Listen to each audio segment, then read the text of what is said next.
Саламатсыздар, урматтуу телекөрүүчүлөр. Кутмандык ушуга кечиңиздер менен жалпы кыргыз калкына 7 каналдан жалынды салам айталы. Бүгүн сиздер көрүп жаткан чай үстүндө сырдашуу программасы биздин эфирге бүгүн дагы бир өзгөчө бир таланттуу инсандар келди десек болот.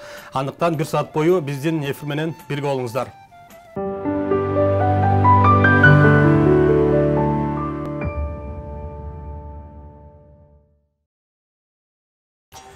Урматтуу телекөрүүчүлөр, өзүңүздөр билгендей 7 каналда ар дайым мыкты таланттуу инсандарды чакырып, чай үстүндө сырдашып келебиз, алар менен баарлашып келебиз.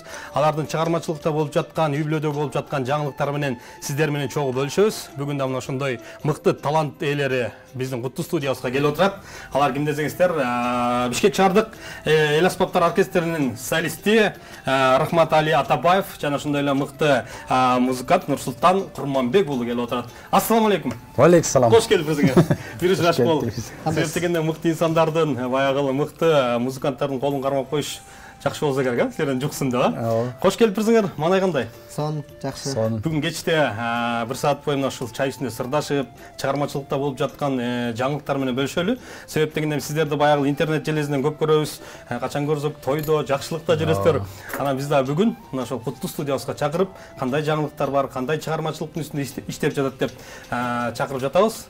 Ошондуктан келиңиздер, жалпы бизди көрүп жаткан, жалпы 7 каналдын көрүп жаткан жалпы биздин калкыбыз менен амандашып, саламдашып, анан кебизди байлык. Саламатсыздарбы, урматтуу жамаат 7 каналдын бул жерде иштеп жаткан жамааты, чакырганыңыздарга чоң рахмат. Ушундай кыргыз эли менен амандаштыгыбыз атканы үчүн, амандашып атканыбыз үчүн адашабыз. Кубанабыз ушундай сиздерибизди эл менен жакындан тааныштырып, элге көрсөтүп аткандарыңыздар үчүн чоң рахмат биринчиден. Ошо келип калдык биз да сонун маанай менен.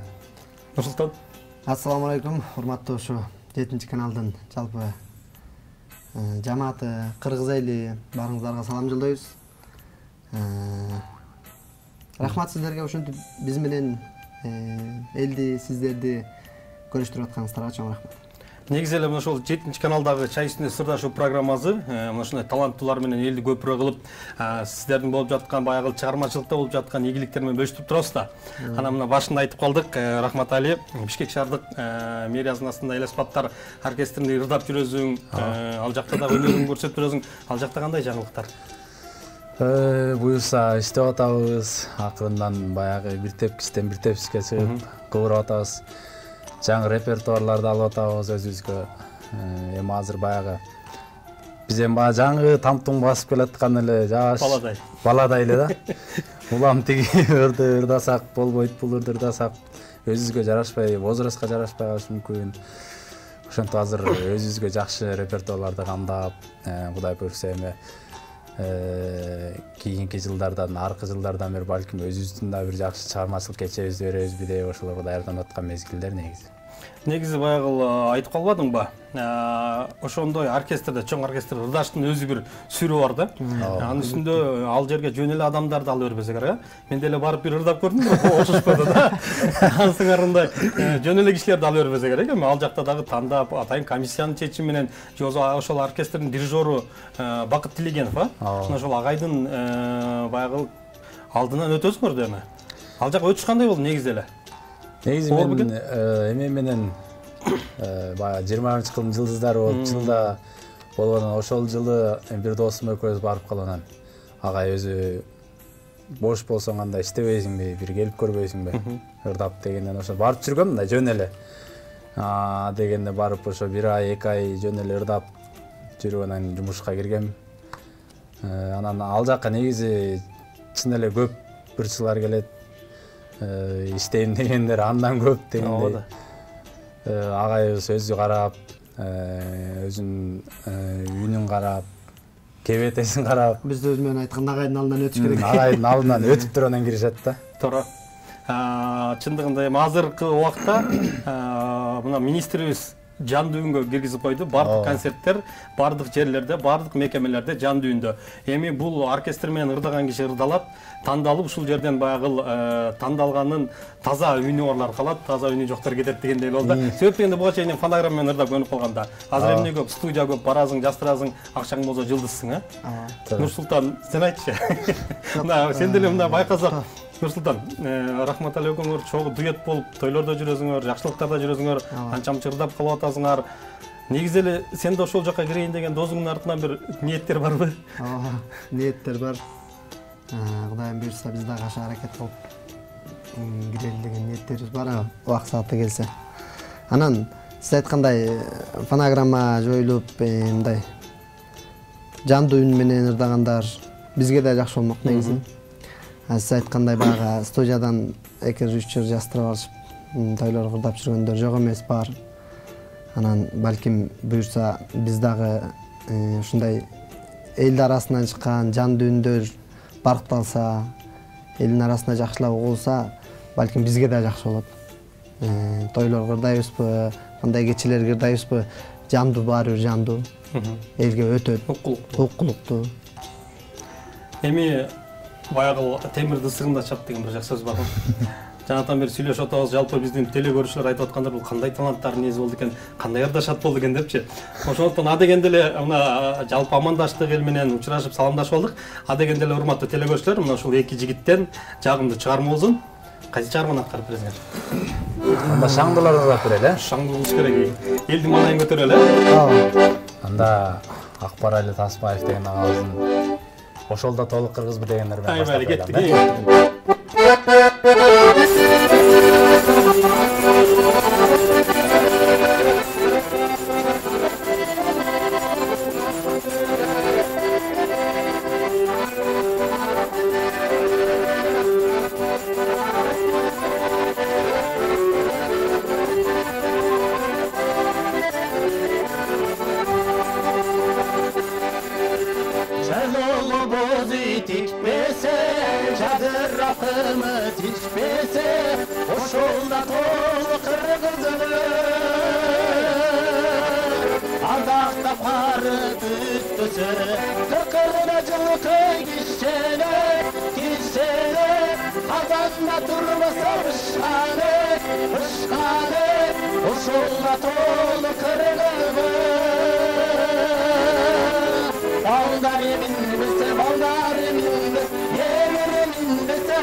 чабуулар, мен ойлойм, жалпы бизди көрүп жаткан телекөрүүчүлөр дагы экранын артында кол чап, силерди ушундай кубаттап, мен өзүм туруп алып бийлегим келет. Негизи ушу тойдордо атканда баягы сиздерди көрүп алып, ошол жерде толкунданып, ырда берип силерге кошулуп жүргөндөр болобу? Көп болот. Мен азыр силерге кошулуп кетким келди да, ырдагым келипчи. Андай учурлар негизи көп болот. Мен ырдайм дегендер болот. Аябай чыгып алып ушундай толкунданып чыгат да, эмнени ырдашын билбей кайра кирип кетет. Урматтуу телекөрүүчүлөр, мына ушундай мыкты жигиттер азыр сиздерди көрүп жаткандар болсо эртең чалат болуш керек. Эртең менин тойума келип бербейсиңерчи. WhatsApp номериң айтып койсун да кой. Биз номер деле кетти. 0700 деле. Жакшы азаматтар, жигиттер. Чындыгында үнүң өрсөнүн ошол убакта эле ушул аккордеондон Рахматали билим алдың да. Ооба. Жок. Бул негизи башында атам негизи музыкадан сабак берет, мектептечи. Анан колуна эмне инструмент тийсе ойной берет да. Атам. Окуган эмес бирок. Өзүнүн ошо тубаса таланты бар да. Колуна аккордеон тебип, комуз тебип, чоор тийсе деле ойной берет ошо. Анан ошо атамдан комуз үйрөнүп, андан кийин аккордеон үйрөнүп, анан искусство университетине тапшырганбыз. Нурсултан экөөбүз чогуу окуганбыз 4 жыл. Группалашпыз. Ошол жерде аккордеон сабагына бөлүнгөнбүз. Экөөбүз тең. Бул башка мугалимде окуп калган. Мен башка мугалимде окуп калдык. 4 жыл сабак алдык ошо аккордеондо.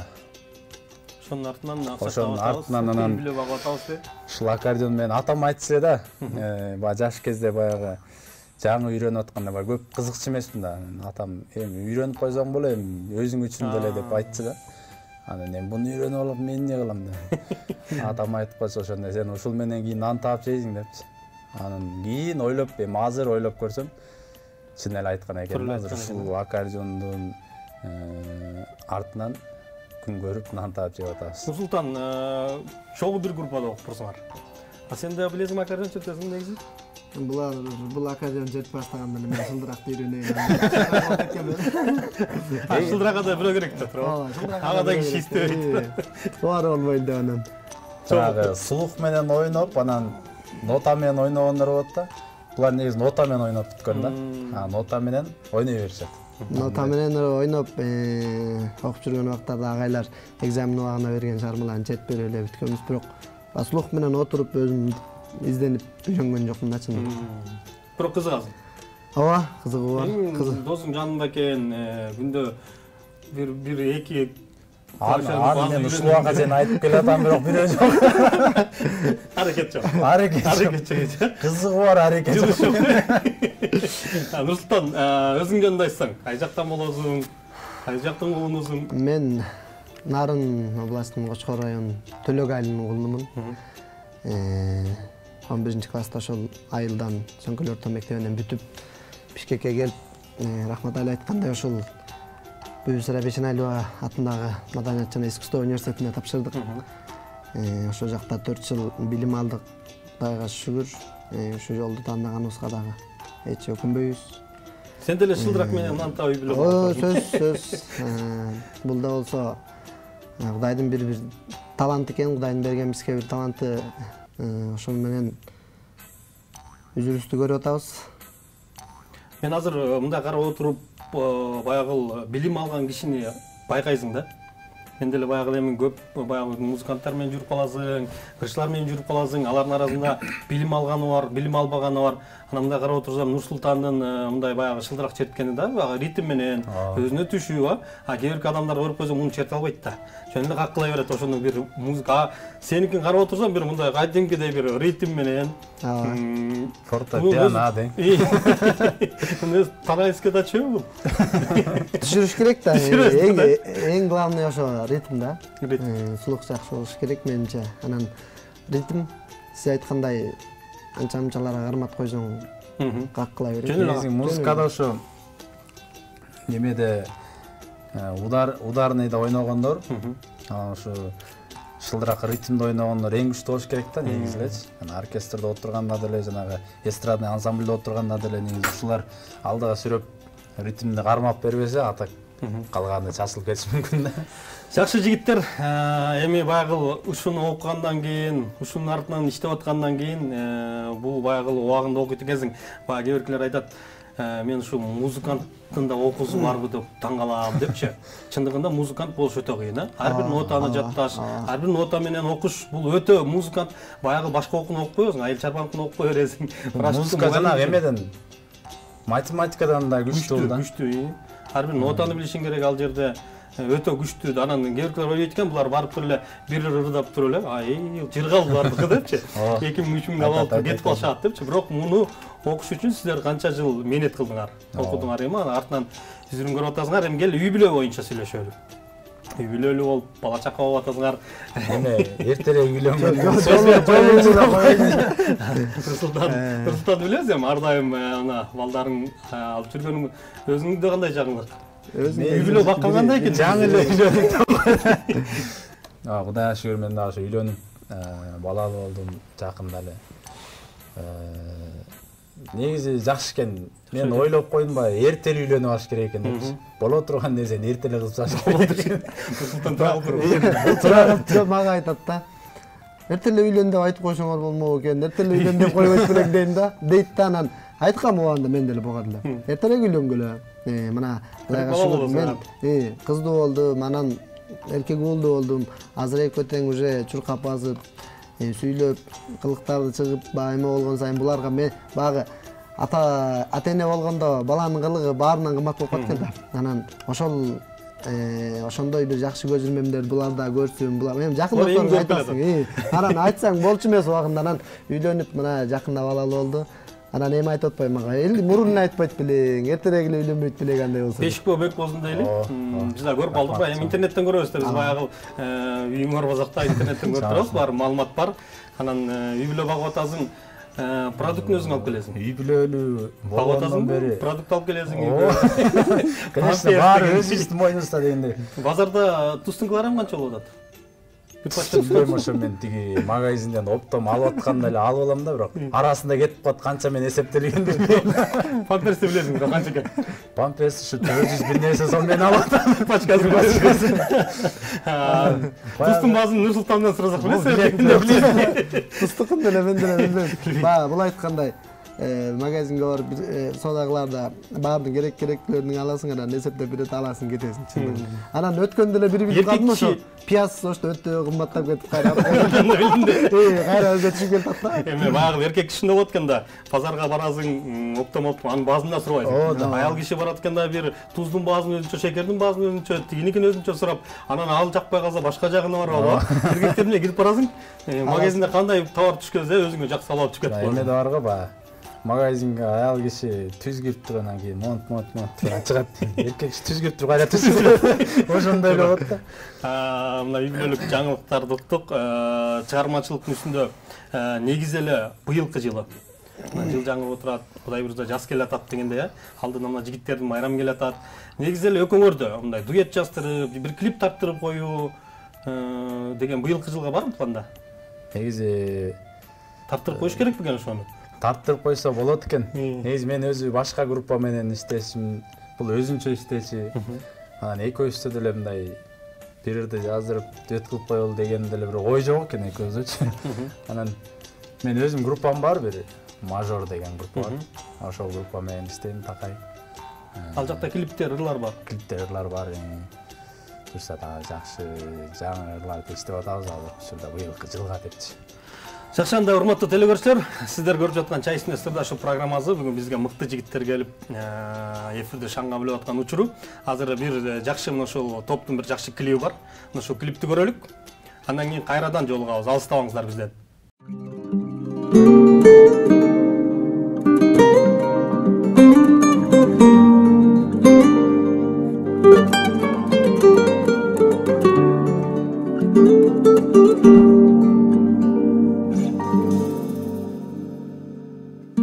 Табылдың махабатқа кош канаттай шерик болдың, түңүлгөн жүрөгүмө туңгуюктун аштың жолун. Тагдырдан жолук турган разымын мен бактыма, түбөлүк келет жаным сени менен бирге болгон. Özüm var baktulumun canım canım canım canım. Ömürden belegimsin suyum benim appak tanım. Özgüdün kıskanamın özümdü bolçu ardağım. Üyümdün şam çırağı canım canım canım canım. Düşpösün ak joluğun suyum benim appak tanım. Özümdük bolçu ardağım.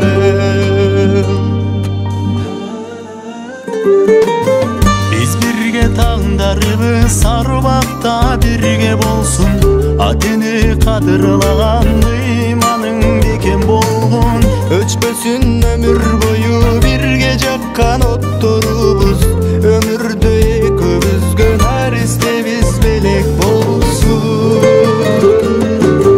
Özün bar baktulumun canım canım canım canım.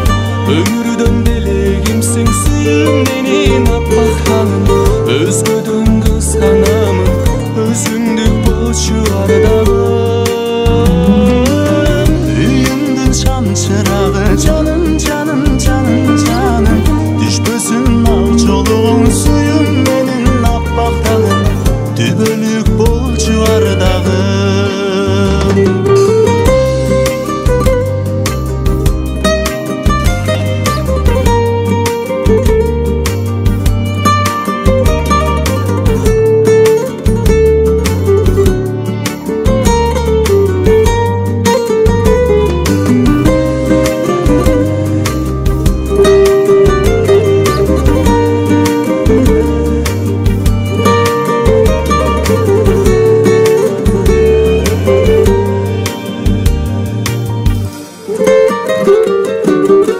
Özüm var baktığımın canım canım canım canım. Ömürden belegimsin suyum benim appak tanım. Özgüdün kıskanamın özündük bolçu ardağım. Üyümdün şam çırağı canım canım canım canım. Düşürsün ak joluğun suyum benim appak tanım. Tübölük bolçu ardağım. Tübülük bolçu ardağım.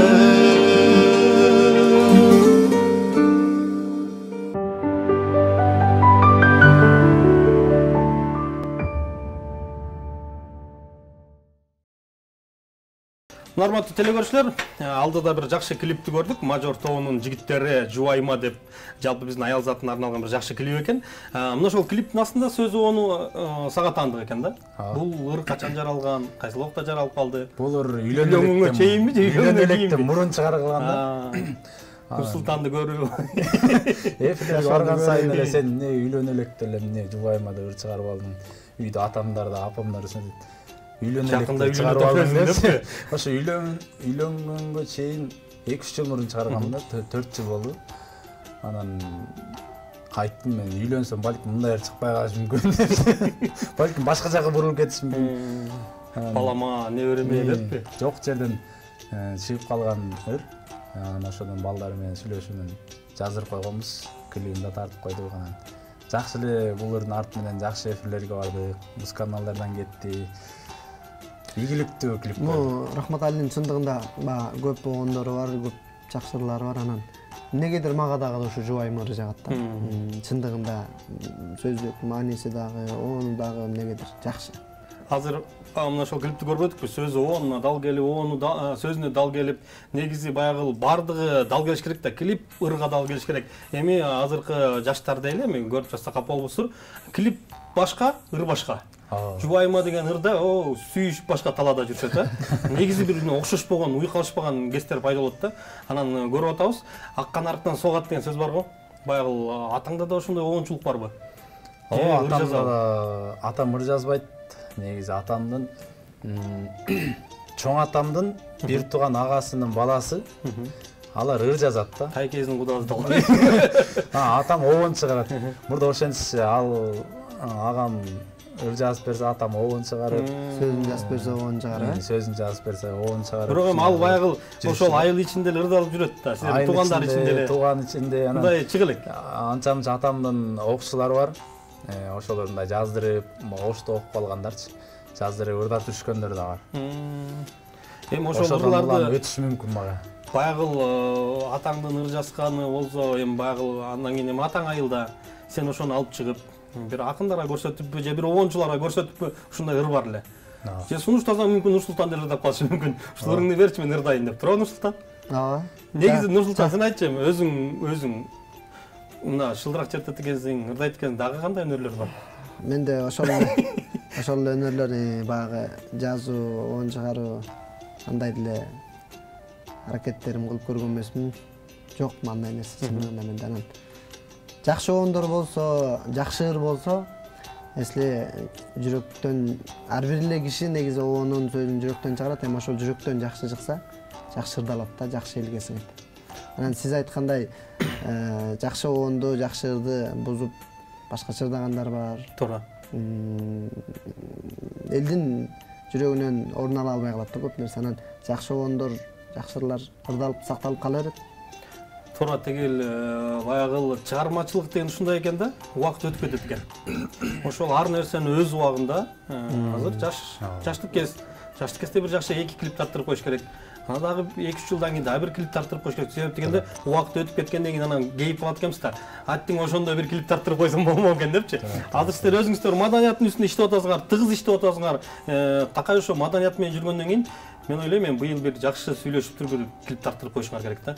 Буюрса. Бул себеп дегенде силердин балдарыңарга, кийинки келечекке ошондо атам, ушундай жаш болгон турбайбы, ошондой эле ырдачы турбайбы депчи. Эми баягы өзүң айтып атпайсыңбы, сен атаң деле ыр жазат экен, бирок ал клип тарттырган эмес. Анан жаш кезегин айтса, ал силерге жомок деле болуп калат да. Туурабы? Жашында мындай болгом десе, силер кээ бирдер ишенбейт дагы да, балдар койчу ата мактан өрбөчү депчи. Туура. А силер азыркы ушундай жалындап турган убакта, баягы иштеп турган убакта бир жакшы клип тарттырып коюшуңар керек да. Азыр эми өзүңөрдүн досторуңар баары клип тартат экен, өзүңөрдүн досторуңар жазат экен. Келди эми дагы бир чыгарма аткаргыла. Кайсы чыгарманы аткарып бересиңер? Кайсын ырдап берели? Тойдо кайсын ырдачы элек дейбиз. Негизи эле Рахматали, негизи эле тойдо кандай ырларга мындай кабыл алат? Абдан шаңдуу ырлардан кайсыны кабыл алат? Ошону ырдап берлечи. Шаңдуу. Себеп дегенде биз көрүп жаткан телекөрүүчүлөр да бир силерди көрүп бир эз алып алсын. Тойдун негизи жүрүшүнөн эле, мисалы, тойдо улуураак, баягы жашы мууну улуураак адамдар болсо, колдон келсе эски ырларды ырдап беребиз. Көбүнчө эле. Негизи эле кыргыздын эски ырларын ырдайбыз тойдо деле. Анан өзлөрү баягы шаңдоо тургандар кээ бирөө шаңды ырдагыла дейт. Шаңдуусуна шаңды ырдап беребиз. Эски ырлар көбүнчө эле. Туруп эле баягы Асанкалы Керимбаевдин мынтет да. Шаңды ырдалачы, бир шаңды, бир жыргайлы дейт да. Мен азыр бир ыр айтам, ошону ырдап бергиле. Асанкалы Керимбаевдин Ак булуттарды ырдап бергиле дейт. Байке ал шаңды эмес да, кайгылуу болуп, ананыраак ырдап беребиз. Жок, ырдай бер азыр, бийлейбиз дейт. Ушундай болгон адамдар бар келечи. Ар бир адамдын табити ар кандай да. Ооба. Анда Асанкалы Керимбаев агазын ошо жаштарга дейин ырдап берели, да? Шаңдыраак кылып.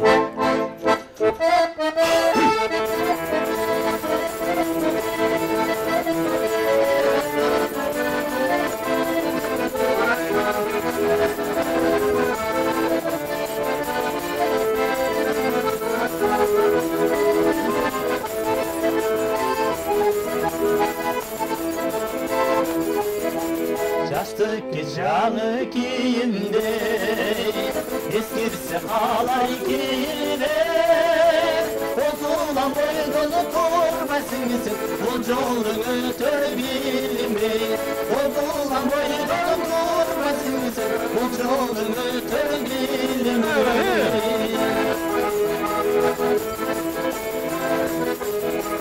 Тыярса калбас күнүңдө Кырченге сонун күнүндө Бойдон дайым турбайсың сен Көзөккө өтөр билбей Бойдон дайым турбайсың сен Көзөккө өтөр билбей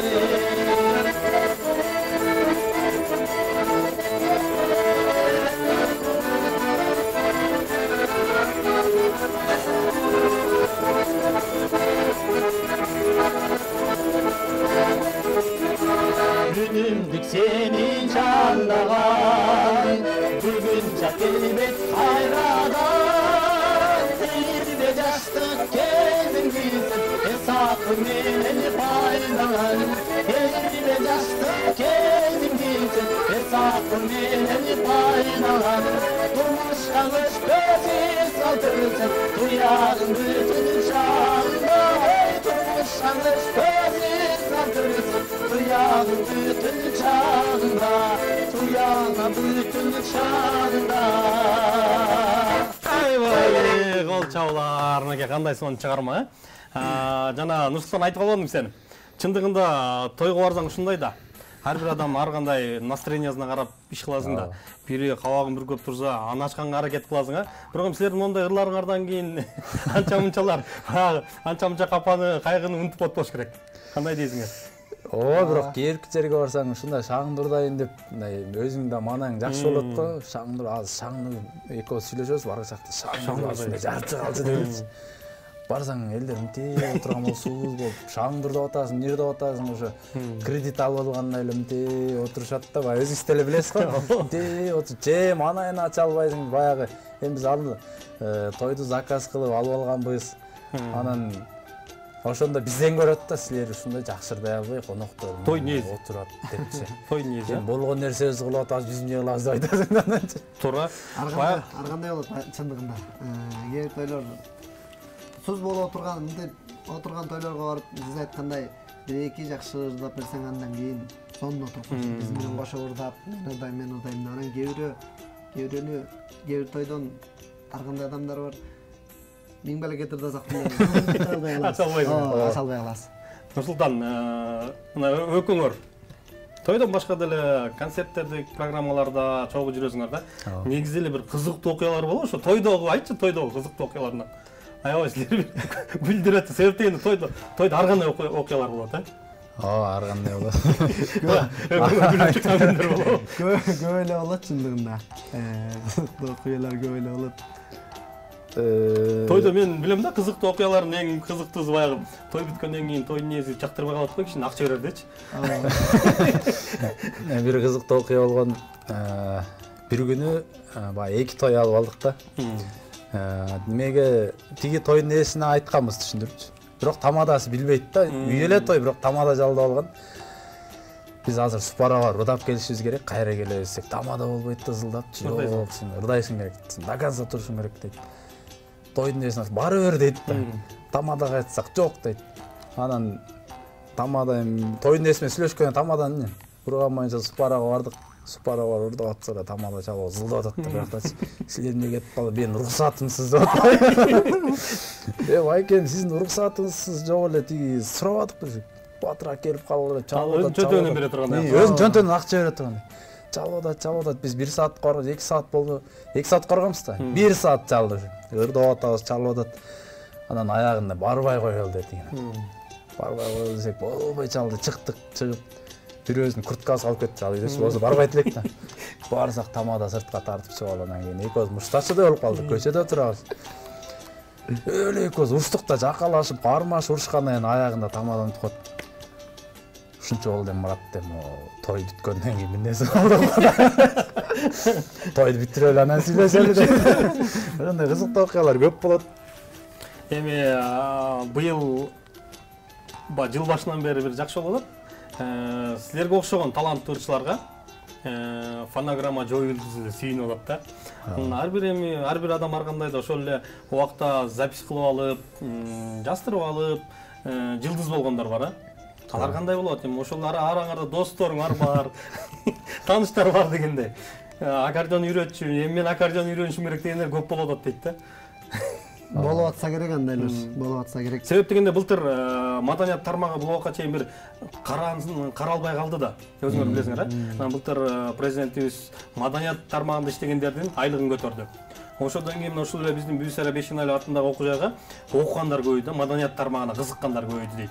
Эмне себептен дегенде айлык көтөрүлдү, эми иштесе болот экен депчи. Андан кийин эле быйыл ошондой фонограмманы жоюп сал дейт, дагы көбөйүп атат дейт азырчы.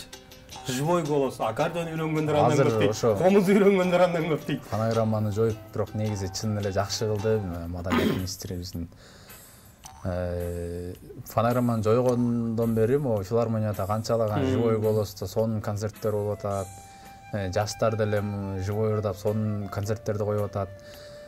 Качество болот да. Анан мурдагы фонограмманы жаздырып алып, записти жаздырып алып барып ырдап келген мен деле негизи өзүм мындай өзүң канааттанбайсың го, мисалы записти коесуң дагы чыгасың, мисалы тойго барганда деле эми запис ырдайсың да эми керек жерлерге айла жок, мисалы жазылып калган ырларыңды барып ырдайсың. Тойго барып ырдаганда деле өзүң мындай эргип албайсың, барасың, оозуңду кыймылдатып коюп кетесиң дегендейчи. Биз сөз менен айтканда чындыгында жалкоолуктун иши болчу фонограмма. Ооба да. Эми эмгек кылган адам өзүнөн көрөт. Чаржар айткандар эмне болот? Фонограмма жок чаржар айта береби? Айта берет. Тойлордо азыр фонограмма болуп эле атат окшойт. Болуп эле атат. Той эмес, башка деле бир ушундай маданий үйлөрдө болуп атыптыр эми. Ал баягы шарт эле чечилип кетпейт да. Секиндик менен бар өзүнүн калпына келип чыгат. Анан Бишкек шаардык эл аспаптар оркестринде иштеп жүрөсүң, ырдап жүрөсүң. Ошол кандай иш-чараларды ырдайсыңар? Мурун филармониянын ушул техникалары, микрофону, колонкасы кандай эле, азыр кандай? Ошондой элеби?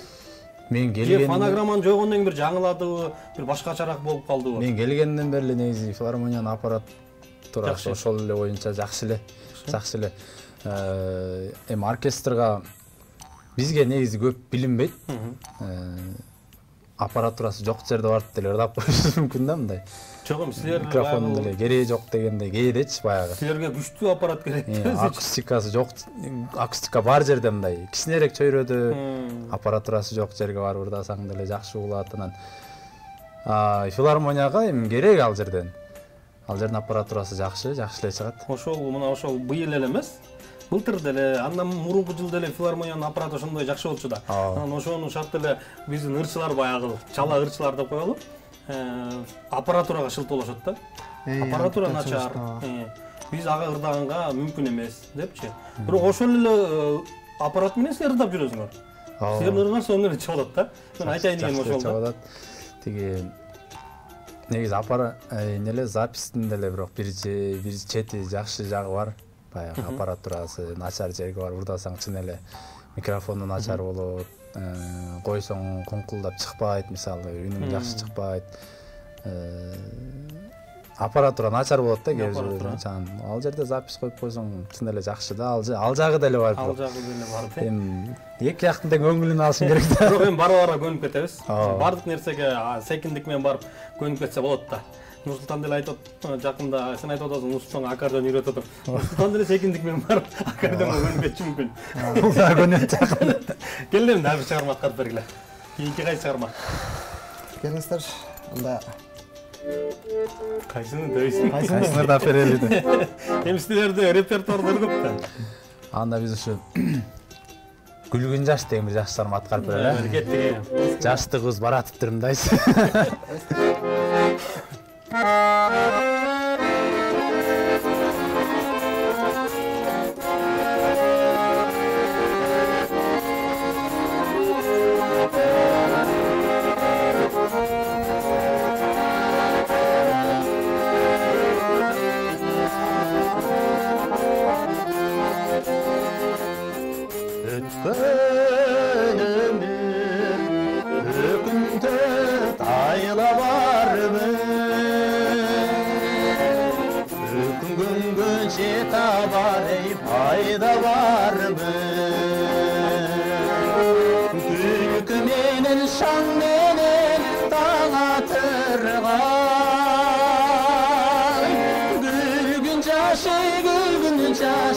Жалын жашы, жалын жаш, қайда қалдың, қайда қалдың.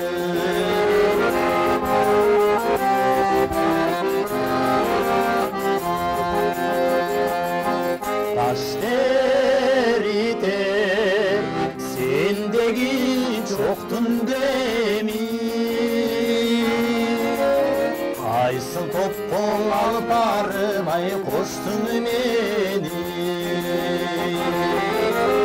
Айрылдым жок, айырганда жок. Кош бол менин жаштыгым, кош Хош бол жалын жаштығым, хош бол эми, хош бол эми.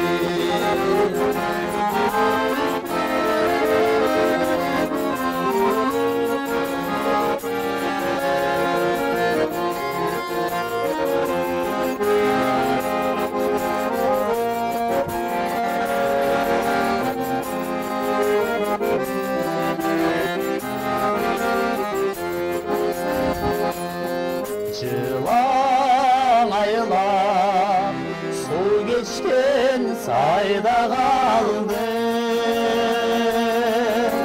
жылғалардан гүл терген ай чайда қалды.